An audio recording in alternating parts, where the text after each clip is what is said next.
ہمیشہ سے ایک بات یاد رکھیں، دین اسلام ہم تک جو پہنچا ہے اس میں بڑے بڑے اکابرین، اسلاف، اولیاء کاملین کی بڑی قربانیاں ہیں۔ اس دین کو ہمارے گھروں تک پہنچانے کے لیے ہمارے اکابرین نے کوڑے بھی کھائے ہیں، پھانسیوں پر بھی لٹک گئے اور سالوں تک جیلوں میں قید بھی رہے۔ سب ہو جانے کے باوجود انہوں نے دین اسلام پر کوئی آنچ آنے نہیں دی۔ ہم تو کربلا کی داستان سناتے سناتے تھک جاتے ہیں، ختم ہو جاتی ہے، اور اس کے بعد جو قربانیاں ہیں دین اسلام میں وہ اور بھی ہیں۔ مولا امام حسین، امام علی مقام، سید الشہداء رضی اللہ تعالیٰ عنہ کی شہادت یقیناً پوری دنیا میں جو بھی سنے، چاہے وہ مسلمان ہو کہ غیر مسلمان ہو، رو پڑتا ہے۔ دردناک حادثہ ہے، رسول اللہ کے شہزادوں کو جس طرح بھوکا اور پیاسا میدان میں رکھا گیا تھا۔ لیکن میرے عزیزو، یہ قربانیوں کی ابتدا تو رسول کریم صلی اللہ تعالیٰ علیہ وسلم کی زندگی پاک سے شروع ہو چکی تھی۔ جب آپ نے مکہ مکرمہ میں اعلان نبوت فرمایا، کون سی مشقت نہیں اٹھائی رسول محترم صلی اللہ علیہ وسلم نے۔ 3 سال تک مکہ والوں نے سوشل بائیکاٹ کر کے رکھا تھا، کوئی کھانا پانی جانے نہیں دیا جاتا تھا آپ کے شعب میں، آپ کی وہ گھاٹی میں جہاں حضور صلی اللہ علیہ وسلم اپنے خاندان کے ساتھ تھے۔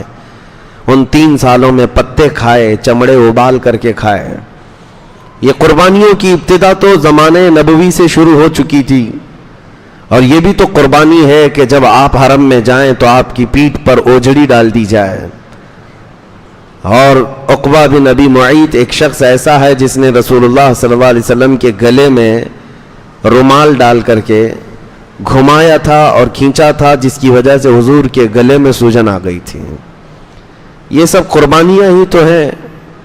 اور مکہ مکرمہ میں عمار بن یاسر اور ان کے والد گرامی کو آگ میں جلایا جاتا تھا، بلال حبشی کو، خباب ابن الارت کو، خبیب ابن عدی کو، زید بن دسنہ کو۔ یہ وہ صحابہ ہیں جن کو مکہ والوں نے تڑپایا ہے، صرف تڑپایا نہیں، ان کے ایک ایک عضو کو کاٹا ہے، انگلیاں کاٹی ہیں، ناخنوں کو کھینچا ہے، کان کاٹے ہیں، ناک کاٹے ہیں۔ قربانیوں کی ابتدا تو زمانے نبوی میں ہو چکی تھی، اور مرد تو مرد ہے، عورتوں نے بھی قربانیاں دی ہیں۔ سیدہ بی بی سمیہ، جن کو ابو جہل نے گھوڑے کے پیروں سے باندھ کر کے دوڑایا تھا، اور پھر گھوڑا دوڑتے ہوئے آیا تو ان کی شرمگاہ پر تیر مار کر انہیں شہید کیا گیا تھا۔ یہ پہلی شہیدہ ہیں اسلام میں۔ عورتوں نے بھی قربانیاں دی ہیں، بچوں نے بھی دی ہیں۔ آج یہ ایک میسج ہے آپ تک کہ اللہ تبارک و تعالیٰ نے کتنے سکون کی زندگی آپ کو دی، ہمیں دی ہے۔ اس دور میں ایک اذان دینے کے لیے نہ ہمیں کوئی دقت ہے، نماز پڑھنے کے لیے ہمیں کوئی تلوار لے کر نہیں کھڑا ہے کہ اگر سجدے میں جاؤ گے تو سر کاٹ دوں گا، کوئی ایسی مصیبت نہیں ہے۔ رب تبارک و تعالیٰ نے بے پناہ آزادیاں دی ہیں، پلس اس پر یہ کہ ہمیں اچھا کھلا بھی رہا ہے، اچھا پلا رہا ہے، اچھا پہنا رہا ہے، ہمارے دولت میں فراوانی ہے، سب کچھ ہے، یہاں پر آرام ہی آرام ہے۔ اس کے باوجود ہم دین پر کتنے قائم ہیں یہ دیکھنے کی ضرورت ہے۔ آج ہم اپنے دین اسلام کو اپنے گھروں میں ہی اجنبی بنا رکھے ہیں۔ اسلام اسلام کے نعرے تو ہم لگاتے ہیں، لیکن اس اسلام کو نہ ہم اپنی بچیوں پر دیکھنا چاہتے ہیں، نہ بیویوں پر دیکھنا چاہتے ہیں۔ ان کو ننگا گھمائیں گے، اس وقت اسلام کہاں ہے؟ اسلام کے نعرے لگانے والے ہیں۔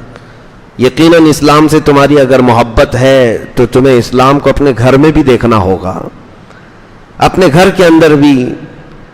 جب ننگا ناچ رہے ہوں اور عورتیں بے پردہ باہر جا رہی ہوں تو اس وقت تم دین اسلام کو تو بے پردہ کر کے بھیج رہے ہو۔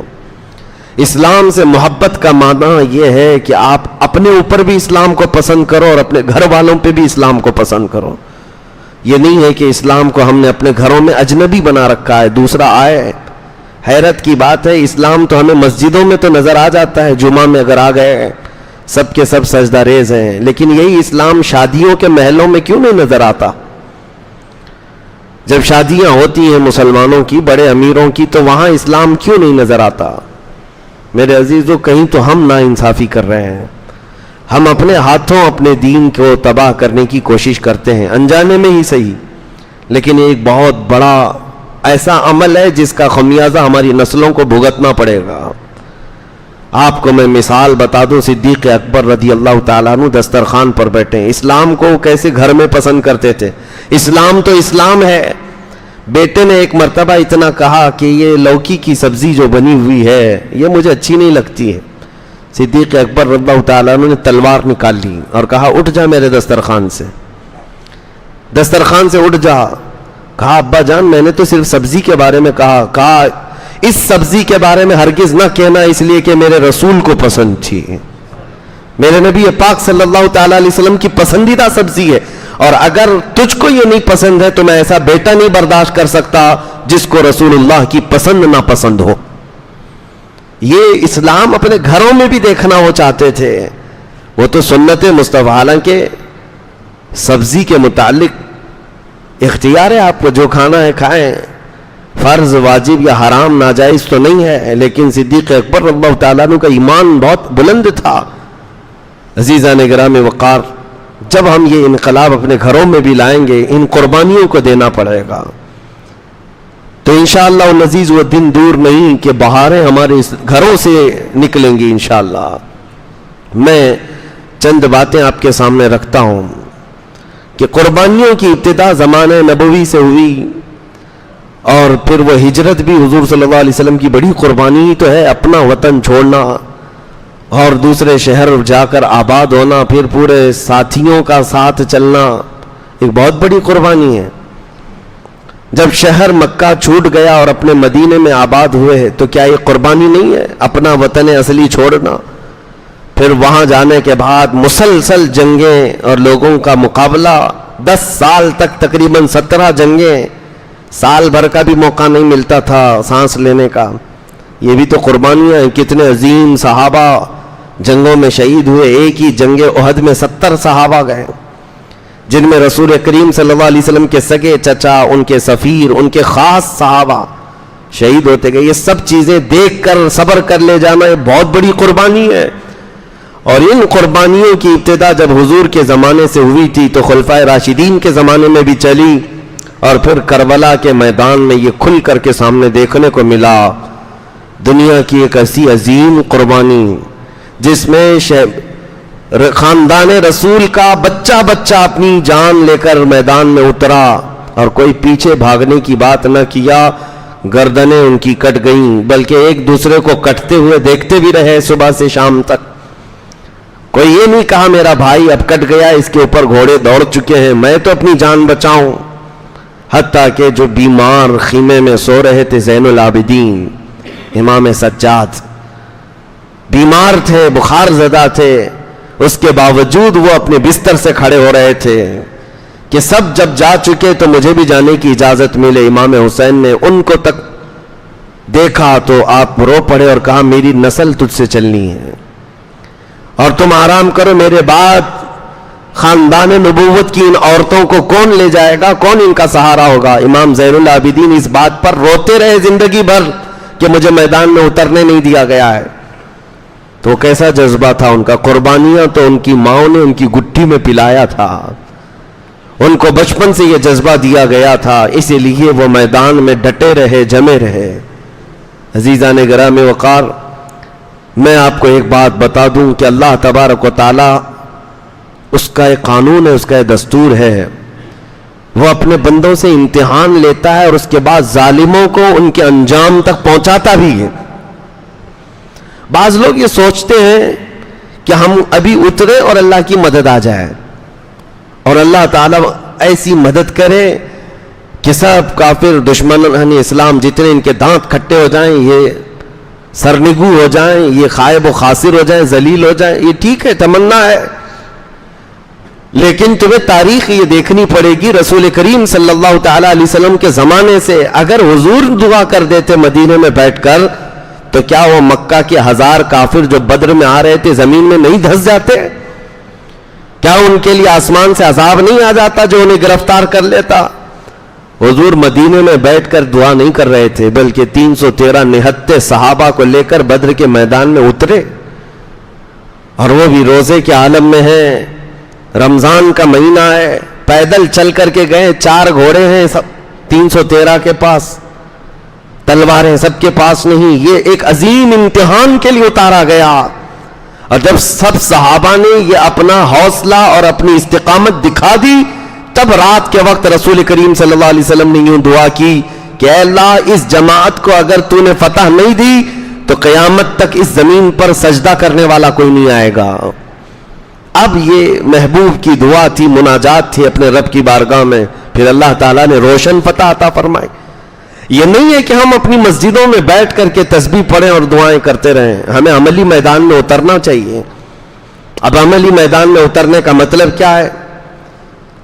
ہر کوئی فوراً اپنا ذہن یہاں دوڑاتا ہے کہ ہم تلوار لے کر کے، بندوق لے کر کے، چاقو لے کر کے میدان میں اتر جائیں اور لوگوں کو ڈرائیں. نہیں، دیکھیں ایک بات یاد رکھیں، مقابلہ کرنے کی سمتیں الگ ہیں، تقاضے الگ ہیں. ہر زمانے میں، ہر طرح سے، ہر علاقے میں الگ الگ انداز سے حق و باطل کی جنگیں ہوئی ہیں. یہ ضروری نہیں ہے کہ ہر حق و باطل کی جنگ میں تلوار ہی اٹھائی جائے، ضروری نہیں ہوتا.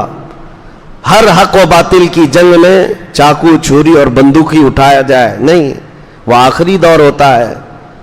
حق و باطل کی جنگوں میں ہمارے عظیم اولیاء اکرام نے بھی لڑائیاں لڑی ہیں. کیسے؟ جب باطل سر ابھارتا ہے تو بچوں کو عملی طور پر میدان میں اتار کر کے میرے مصطفیٰ کے اخلاق پہنا دینا، یہ بھی ایک عظیم جنگ ہے. ان باطل قوتوں کے سامنے ایک عظیم جنگ ہے. جس چیز کی وہ جڑیں کاٹنے پر لگے ہوئے ہیں، ان جڑوں کو پھر سے پانی دے دینا، یہ ایک عظیم جنگ ہے. آج تمہاری تاریخ کی جڑیں کاٹنا چاہتے ہیں، نبی کریم صلی اللہ تعالی علیہ وسلم کی محبت پر ایک میلی چادر ڈالنا چاہتے ہیں. یہ سارے کفار و مشرکین مل کر کے پوری دنیا میں پلاننگ نہیں کر رہے ہیں. حضور کی گستاخیاں، اسلام کی گستاخیاں رب العالمین کی بارگاہ میں.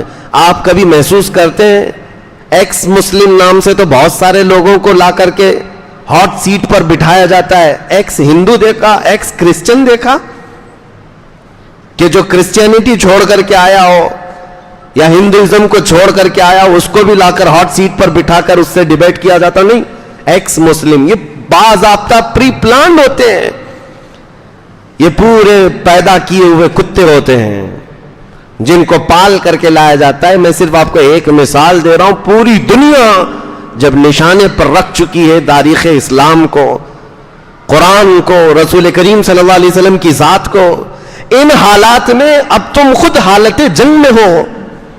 اگر آپ کو ایسا لگتا ہے کہ جب جنگ کا میدان ہوگا تب ہم بھی اتریں گے، یہ سوچنا بند کرو. جنگ کا میدان ہوگا تب اتریں گے نہیں، بلکہ فی الحال آپ جنگ کے میدان میں ہیں آلریڈی. ہم روزانہ دیکھ رہے ہیں یہ سارے حالات. ہم حالت جنگ میں، حالت عمل میں نہیں ہیں. اور جب بندہ حالت جنگ میں ہوتا ہے تو اسے سونا اور اسے کھیلنا، اسے عیاشی کرنا زیب نہیں دیتا. مجھے ایک بات بتاؤ، جب تمہارے گھر کے سامنے تمہارے باپ کا یا بھائی کا یا ماں کا جنازہ رکھا ہوا ہو اور تم گھر میں اندر ٹی وی چالو کر کے اور گیم کھیلتے ہوئے بیٹھے ہو، کیا یہ دنیاوی اخلاق کے اعتبار سے کوئی آپ کی تعریف کر سکتا ہے؟ بلکہ تمہارا ضمیر خود تمہیں اس بات کی اجازت نہیں دے گا. میرے گھر کے دروازے پر میرے گھر کا جنازہ رکھا ہے اور اس وقت، ارے حال تو یہ ہوتا ہے لوگ چولہا بند کر دیتے، کھانا نہیں پکتا گھروں میں. تو جب امت مصطفیٰ پر ایسے سخت حالات آئے ہیں تو جوانوں سے میں یہی کہتا ہوں، کچھ وقت تو نکالو قرآن پاک کے لیے، کچھ وقت تو نکالو رسول محترم صلی اللہ تعالی علیہ وسلم کی شریعت طاہرہ کے لیے. آج اگر تم نہیں اٹھے اور تم نے اپنے عملی میدان میں کوششیں نہیں کی تو پھر بات یہی ہے کہ امت اس وقت ان حالات سے گزر رہی تھی کہ روزانہ ملک شام، فلسطین، یمن، عراق، ہر جگہ سے بچوں کی چیخیں آتی رہیں اور ہم تو موج مستی میں رہے. آپ لوگوں کا ایک سوال ہو سکتا ہے ہمیں کیا کرنا چاہیے؟ میرے عزیزو، دل کو نرم کر دینا یہ بھی بہت بڑا کمال ہے. اپنے دل کو نرم کر لو. بس یہاں بیٹھے ہو، تم جا نہیں سکتے اتنے بڑی دور اور وہاں جا کر کے مقابلہ نہیں کر سکتے، یہ ہمیں بھی تسلیم ہے، ہمیں بھی پتا ہے. لیکن ہمارا تقاضا صرف اتنا ہے، یہاں بیٹھے ہوئے دل سخت تو نہ کرو. دل میں اگر تمہارے نرمی آ گئی، یہی اللہ رب العزت کی بارگاہ میں قبولیت کی علامت ہے. دلوں کو نرم کر لینا اور اللہ تعالیٰ کی طرف دوڑنے کی خواہش پیدا کر لینا. بس اتنی سی بات ہے. میں اس آیت کریمہ کو مکمل کر دوں. اللہ نے فرمایا کہ ظالم عنقریب جان لیں گے کہ کس پلٹی پر وہ منہ کھا کر گریں گے. اللہ تعالیٰ ظالموں کو ان کے انجام تک پہنچائے گا. تاریخ میں یہ بات موجود ہے. ظلم ایک حد تک جاتا ہے, اس کے بعد پھر کروٹ لیتا ہے. الحق یعلو ولا یعلی علیہ, حق غالب ہو کر رہے گا, اس پر اللہ کسی اور کو غالب نہیں کرے گا. ہاں, چند دنوں کے لیے چاند پر بھی گہن لگ جاتا ہے, لیکن اس کا مطلب نہیں کہ چاند کالا ہو گیا. جب گہن ہٹتا ہے تو پھر چاند اپنے شباب کے ساتھ چمکتا بھی ہے. اگر خاندان نبوت پر کربلا جیسا واقعہ پیش آیا ہے تو اس کا مطلب یہ نہیں ہے کہ نبی کا خاندان مٹ گیا. دنیا آج بھی جانتی ہے, پوری دنیا کے چپے چپے میں میرے مصطفیٰ کا خاندان آباد ہے. سادات کی خوشبو ہر جگہ موجود ہے. لیکن تخت پر بیٹھے ہوئے شاہی حکمرانوں کے خاندان کہاں چلے گئے؟ یزید کے بچے کہاں ہیں؟ یزید کا خاندان کہاں ہے؟ کوئی نہیں بتا پاتا. اس لیے یاد رکھو, رب تبارک و تعالیٰ قرآن میں فرماتا ہے کہ ظالم عنقریب یہ جان لیں گے کہ وہ کس پلٹی پر گرائے جائیں گے. اب ایک بات میں آپ کو بتاؤں, حالات پھر سے ہمارے ساتھ ایسی ہی ہیں. کربلا واقع ہونے کو ہے اور یزیدی فتنے جنم لے چکے ہیں. جگہ جگہ یزید ہیں اور وہ اپنے طاقت کے زور پر پوری دنیا کے نظام کو بدلنا چاہتے ہیں. اب ہم پوری دنیا میں نہ جائیں تو اپنے ملک میں ہم حالات دیکھ رہے ہیں. یہاں پر اب حسین اعظم کے کردار کو زندہ کرنے کی ضرورت ہے. ہم چھوٹی چھوٹی سی باتوں پر بلک اٹھتے ہیں, تڑپ اٹھتے ہیں. کہاں حسین اعظم کی کردار؟ کربلا کے میدان میں اترنا بہت دور کی بات ہے. ہم چھوٹا سا کسی کا تانا دیا ہوا برداشت نہیں کر پاتے. ہم چھوٹی لڑائیوں میں آپے سے باہر ہو جاتے ہیں, آسمان سر پر اٹھا لیتے ہیں. امام حسین سید الشہداء کی بات میں بتاتا ہوں. سیدنا غوث گوالیاری رحمت اللہ علیہ ایک بڑے بزرگ گزرے ہیں, اللہ کے ولی, بڑے صبر والے تھے. ان کی ایک مثال میں آپ کے سامنے رکھتا ہوں. وہ ایک بار راستے سے جا رہے تھے, ڈاکو کچھ راستے پر پریشان کر رہے تھے. کبھی ان کا جبہ کھینچا, کبھی ان کا امامہ کھینچا. تو ان کے مرید ساتھ میں تھے اور ان کے ساتھ ان کی ایک نواسی تھی, چھوٹی سی 8 سال کی یا 7 سال کی بچی تھی. اس کو ساتھ میں لے کر چل رہے تھے. تو یہ جو گنڈے تھے, موالی تھے, وہ کبھی آپ کا جبہ کھینچے, کبھی امامہ کھینچے. تو ان کے مرید کہتے, حضور آپ کی شان اتنی بلند, ان ظالموں کو دیکھیں کیسی شرارت کر رہے ہیں, ان کو کچھ انجام تک پہنچائیں. سیدنا غوث گوالیاری نے کہا, ہم اہل سلوک ہیں, اللہ کی طرف چلنے والے. ہم جلال کا اظہار نہیں کرتے, ہم صبر کرتے ہیں, ہم صبر کرتے ہیں. آگے چلنے کے بعد کچھ اور بدماشوں نے ان پر دھول پھینکا, مٹی پھینکی. آپ نے کپڑے جھاڑ لیے اور کہا, ہم اہل سلوک ہیں, صبر کرتے ہیں, جواب نہیں دیتے. ان دیے ہوئے مظالم کے ہم جلدی جواب نہیں دیتے. مرید بار بار کہتا تھا, حضور ان کو ہلاکت کی دعا کر دیں. کہا نہیں, اہل اللہ, اللہ والے بد دعا نہیں کریں گے, صبر کرتے ہیں. آگے چلنے کے بعد ایک ڈاکو نے ان کی چھوٹی سی جو نواسی تھی, اس کے کان میں جو بالیاں تھیں, انگلی ڈال کر کے یوں کھینچا کہ بچی کا کان پھٹ گیا. بچی کا کان پھٹ گیا. سیدنا غوث گوالیاری نے دیکھا بچی کا خون, بچی کا کان لہولہان ہے. صرف آپ نے انگلی سے یوں اشارہ کیا, اے رب العالمین اس کو تباہ فرما. وہ جو گنڈا موالی تھا جس نے انگلی ڈال کر کان پھاڑا تھا, ہوا میں اڑا اور واپس ایسے پتھر پر پٹک دیا گیا کہ سر پھٹ گیا, جگہ پر مر گیا. اب یہ واقعہ میں یہاں بیچ میں کیوں کہہ رہا ہوں, اس کا کیا ریلیشن ہے؟ مرید صادق ساتھ میں تھے. کہا, حضور آپ تو کہہ رہے تھے آپ اہل اللہ ہیں, آپ مظالم کا جواب نہیں دیتے. بچی کے کان پھٹ جاتے ہی آپ نے تو اس کو ہلاک کر دیا. سیدنا غوث گوالیاری نے تاریخی جملہ کہا, میاں یہ ہم سب کیا قیامت تک آنے والے, اپنے اوپر آنے والے مظالم کو تو دیکھ سکتے ہیں, بچوں کی تکلیف کو گوارا کر لینا صرف امام حسین کا کام ہے. صرف اس صبر کے درجے پر وہ صرف کربلا کی داستان میں ہے، باقی کوئی نہیں برداشت کرتا. یہ حقیقت ہے میرے عزیزو. اولیاء اکرام کی بھی فہرست دیکھ لیں، ان پر جو ظلم ہوئے ہیں سب برداشت کیے گئے، لیکن سامنے اگر کسی باپ کے بچے کو تڑپایا جائے یہ گوارا نہیں ہوتا. آج بھی ہماری کیفیت یہ ہے، ہم بخار کو سہ لیں گے، ہم بیماریوں کو سہ لیں گے، لیکن بچہ اگر تھوڑی دیر سردی میں بھی آ جائے ہمارا دل گوارا نہیں کرتا. ہم اسے سینے سے لگائیں، کبھی ادھر بھاگیں کبھی ادھر بھاگیں، ڈاکٹروں کے چکر لگائیں. بچوں کی تکلیف باپ نہیں دیکھ پاتا. اب اس بات کو سن کر کے پھر اندازہ لگاؤ کربلا کے میدان میں اس حسین کا کلیجہ کتنا بڑا تھا، جنہوں نے اپنے جوان بیٹے علی اکبر کی لاش اپنے کندھے پر اٹھا کر لائے، اور وہ بھی ٹکڑے ہو چکی لاش، جس کے ٹکڑے ہو چکے تھے، اور اپنے سگے بھتیجے امام قاسم کی لاش جس پر گھوڑے دوڑ چکے ہیں، اور پھر اس پر طرفہ یہ کہ 6 ماہ کے چھوٹے بچے کو جب ان کے ہاتھ میں موجود پانی کی طلب لے کر آنے پر گلے پر تیر چلا دیا جائے، بچہ جب ہاتھوں میں خون میں لت پت ہو، اس منظر کو دیکھ کر دنیا کی کون سی ہستی ہے جو برداشت کر پائے؟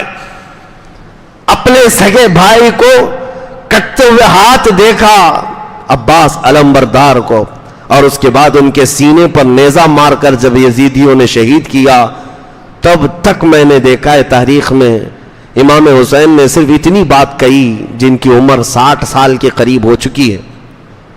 60 سال کی عمر کے قریب رب العالمین کی بارگاہ میں صرف اتنا کہا، الآن انکسر ظہری، اے اللہ میری ریڑھ کی ہڈی ٹوٹ گئی، تیرے علاوہ کس سے شکایت کروں، تیرے علاوہ کس سے میں شکایت کروں.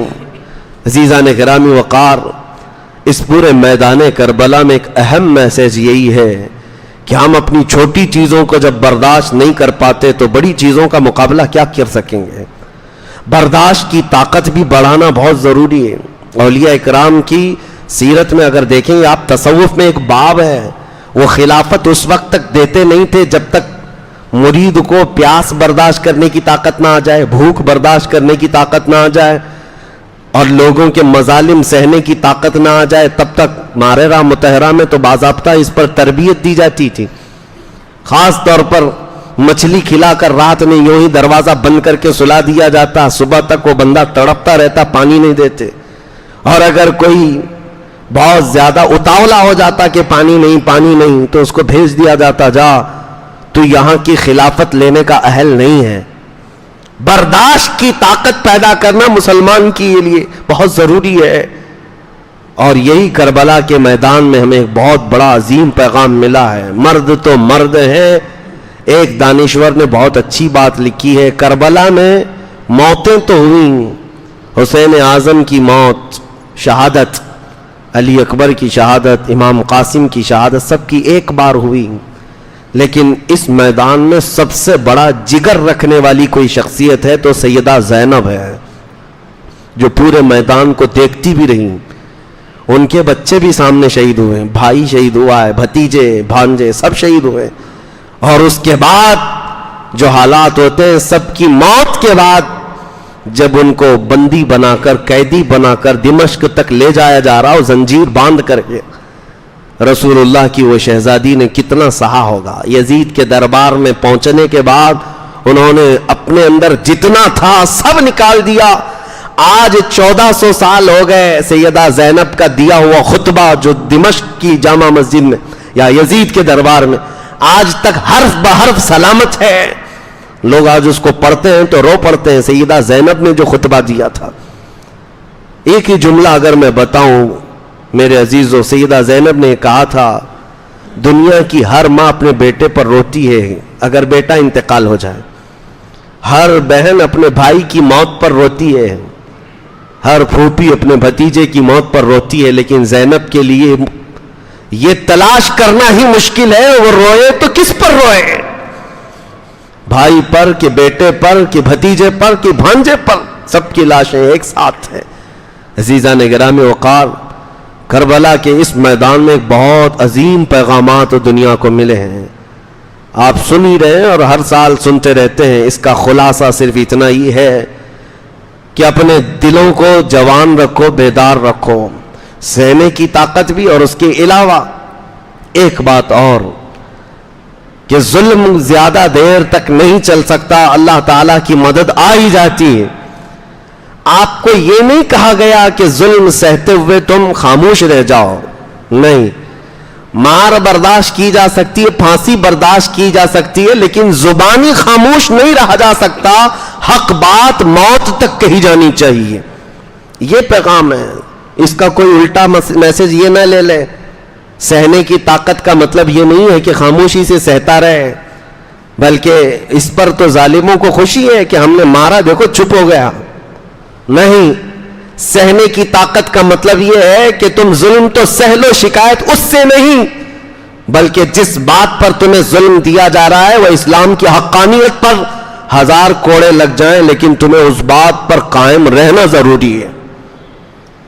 آج جیسے موب لنچنگ کے حالات آ گئے، نوجوانوں کو باندھ کر کے مار کر کے ان سے کہا گیا کہ ان کا نام لو، ان کا نام لو، یہ حالات سے ظلم تو ہو ہی گیا، ان بچوں نے سہ لیا، مرنا تو ویسے بھی تھا، لیکن کسی اور کا نام لے کر کے کیوں اللہ اکبر کہہ کر جائے، تو اس پر عظیم شہادت کا ثواب بھی ہے۔